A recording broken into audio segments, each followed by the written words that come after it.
আল্লাহ রাব্বুল আলামিন ওই সকল বান্দাদের উপর সন্তুষ্ট হয়ে যান, ওই সকল বান্দাদের উপর খুশি হয়ে যান যে সকল বান্দারা যখন কোনো খাবার খায় তখন মহান মালিকের শুকরিয়া আদায় করে, মহান রবের প্রশংসা করে, এবং যখন কোনো পানীয় পান করে তখনও মহান রব্বুল আলামিনের শুকরিয়া আদায় করে।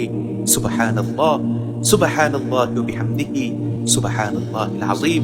এ সম্পর্কে রিয়াদুস সালিহিনের 1404 নম্বর হাদিস হযরত আনাস রাদিয়াল্লাহু আনহু বলেন, রাসূল আকরাম সাল্লাল্লাহু আলাইহি ওয়াসাল্লাম ইরশাদ করেছেন, ইন্নাল্লাহা লা ইয়ারদা আনিল আবদি ইয়াকুলুল আকলা ফায়াহমাদুহু আলাইহা।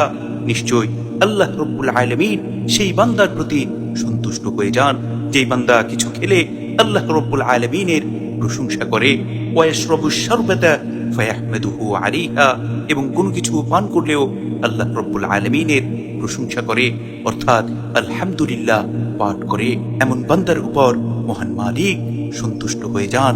সুবহানাল্লাহ, সুবহানাল্লাহি ওয়া বিহামদিহি, সুবহানাল্লাহিল আযীম।